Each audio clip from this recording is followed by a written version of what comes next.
Assalamualaikum warahmatullahi wabarakatuh. Alhamdulillahirabbil alamin. Allahumma shalli wa sallim wa barik ala sayyidina Muhammad wa ala sayyidina Muhammad amma ba'du. Anak sekalian kelas 6 pada pagi hari ini bertemu kembali dengan Mr. Musafa. Pastinya pagi kalian pagi yang cerah, pagi yang ceria. Untuk pagi hari ini kita akan belajar pendidikan agama Islam. Kita masuk ke bab baru, yaitu pelajaran 8, senangnya berakhlak terpuji. Siapa sih yang tidak ingin menjadi orang yang terpuji? Dan siapa sih orang yang tidak senang melihat orang lain untuk berbuat yang terpuji? Maka sikap terpuji ini adalah sikap yang akan disayangi oleh orang lain dan juga dicintai oleh Allah Subhanahu wa taala. Di sini yang akan kita bahas adalah berbaik sangka atau husnudzon. Dalam Al-Quran dikatakan ya ayyuhalladzina amanu ijtanibu katsiran minadh-dhanni inna ba'dadh-dhanni itsmun wala tajassasu wala yaghtab ba'dukum ba'dha ayuhibbu ahadukum ayyakula lahma akhihi maitan fakarihtumuh wattaqullaha innallaha tawwabur rahim. Di sini dikatakan hai orang-orang yang beriman, jauhilah kebanyakan purba sangka, kecurigaan, karena sebagian dari purba sangka itu dosa. Dan janganlah mencari-cari keburukan orang, dan janganlah menggunjingkan satu dengan yang lain. Adakan orang di antara kamu yang suka memakan daging saudaranya yang sudah mati, maka tentulah kamu merasa jijik kepadanya, dan bertakwalah kepada Allah, sesungguhnya Allah Maha Penerima Taubat lagi Maha Penyayang. Quran surat Al-Hujurat ayat 12. Di sini jelas bahwasanya larangan Allah kita untuk berprasangka, menduga-duga atau curiga yang tidak berdasar. Maka dikatakan prasangka saja atau suudzon itu termasuk daripada dosa. Maka kita perbaiki diri kita, harus selalu husnudzon terhadap apapun, berpikir positif, jangan sampai berpikir negatif. Karena berpikir negatif atau nanti condongnya kalau sudah dia curiga atau dia suudzon, maka akan condong nanti bisa ke fitnah, ngomong sama orang, ini apa jangan-jangan dia kayak gitu ya, terus akhirnya dibahas, akhirnya menjadi ghibah, nuduh jadi fitnah, ngomongin kejelekan jadi ghibah, dan itu menjadi akar daripada dosa. Nah, akhirnya nanti menjadi dosa yang luar biasa. Maka jangan sampai kita berburuk sangka, kita harus berbaik sangka. Nah, ini kemudian apa? Contoh berbaik sangka, tidak curiga karena ada teman meminjam uang kepada teman lain karena kita tahu uang itu untuk apa, seperti itu. Contoh saja ini ya. Tidak curiga kepada teman yang tidak ikut kegiatan sekolah karena mungkin ada kegiatan yang lebih penting dari kegiatan sekolah. Dia kemudian ada temannya yang ikut ini, dia nggak ikut, kemudian dikata-katain, kamu nggak ikut pasti kamu nggak punya uang buat bayar ininya ya, kayak gitu. Padahal belum tentu seperti itu. Maka itu menjadi hal yang tidak baik, prasangka yang buruknya. Selain itu juga kita akan belajar tentang pengertian simpati. Simpati itu apa dong? Simpati adalah rasa kasih, rasa setuju atau rasa suka secara umum, diartikan perasaan kebersamaan sosial. Yang mana ciri-cirinya di sini adalah orang yang seperti kita dapat merasakan kesedihan orang lain, itu juga termasuk simpati. Ya, contohnya apa? Mendengarkan curhatan hati teman. Kalau temannya baru susah, dia pengen cerita, kita berikan motivasi, kita berikan nasihat. Kemudian merasa kesusahan atau kegembiraan orang lain. Jadi kalau ada teman ada bencana alam, ada apa yang kira-kira kita juga ikut susah dan kita membantu sebantu kita. Kalau ada orang yang dapat kebahagiaan, kita juga ikut bahagia. Jangan menurut orang lain untuk melakukan sesuatu yang kita sendiri malas, tidak mau melakukannya. Ya, contohnya kayak itu dipel situ, itu disapu sana, umpamanya sama temennya kayak gitu. Padahal itu tugas kita bersama-sama.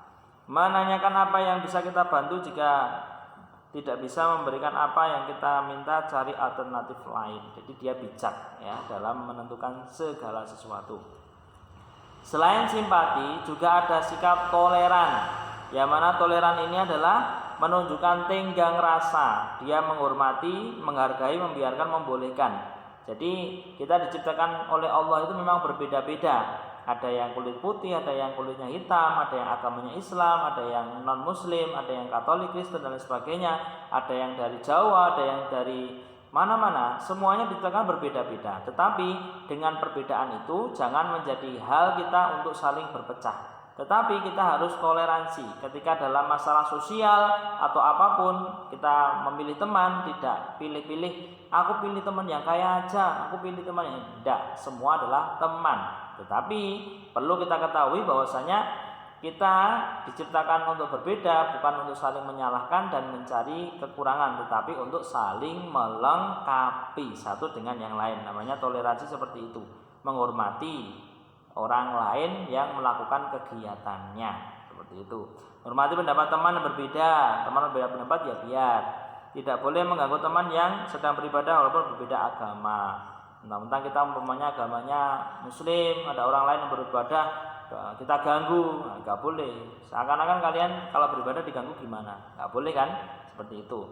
Tidak menghidupkan radio atau mengganggu orang lain, intinya keras-keras ya, sampai tetangga satu kampung dengar semua, boleh. Tidak mengejek kawan yang berbeda suku agama, mentang-mentang dia beda suku sendiri, dia berasal dari mana gitu, kemudian kalian cemooh, kamu jauh dari sukumu, nah ini nggak boleh ya. Kemudian ya selanjutnya adalah rukun.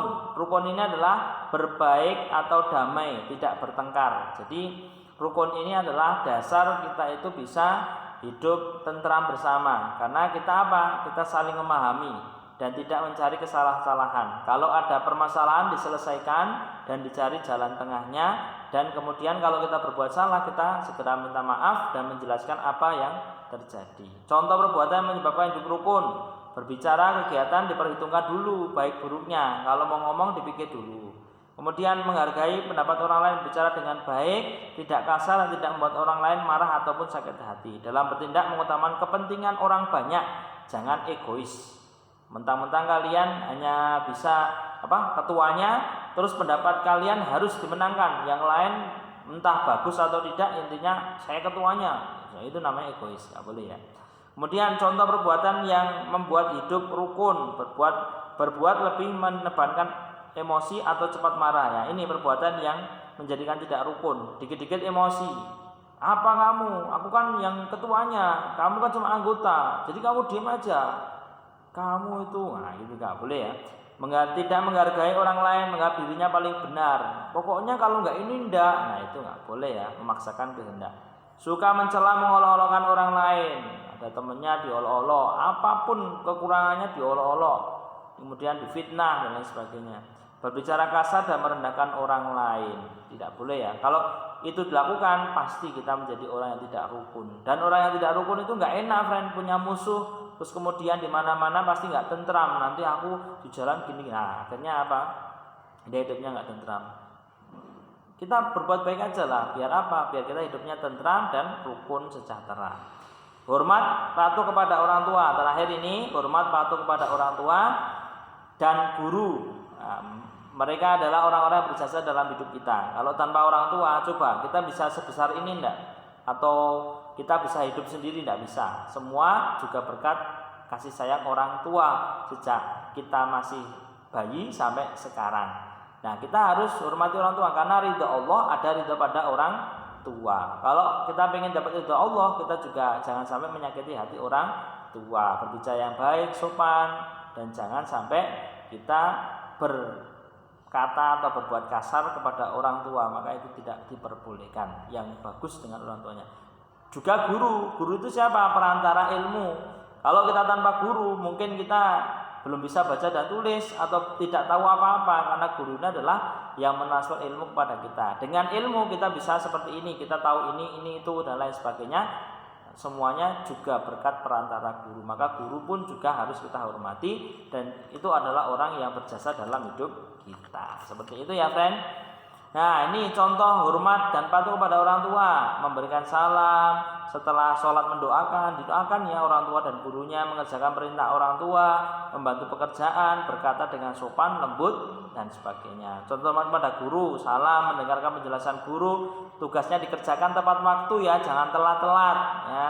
Kemudian berkata baik dan sopan. Contoh hormat dan kepada sesama keluarga, jika bertemu famili hendaknya beri salam, mematuhi setiap nasihat kebaikan, menyayangi terhadap adik yang lebih muda. Dengan yang tua hormati dan dengan yang muda disayangi. Tidak menghidupkan radio keras-keras sampai mengganggu orang lain. Nah, seperti itu ya untuk materi kita pada pagi hari ini. Untuk materi kita pada pagi hari ini cukup itu saja. Nanti tugasnya kalian kerjakan halaman 32 ya, refleksi halaman 32 mode pembelajaran sampai halaman 35. Nanti dikerjakan, setelah selesai nanti dikirimkan ke link yang akan Mister sampaikan. Mungkin itu saja yang bisa dapat sampaikan, kurang lebihnya Mister mohon maaf. Billahi taufiq wal hidayah, ihdinas shiratal mustaqim, wallahu muwaffiq ila aqwamit thoriq. Wassalamualaikum warahmatullahi wabarakatuh. Goodbye.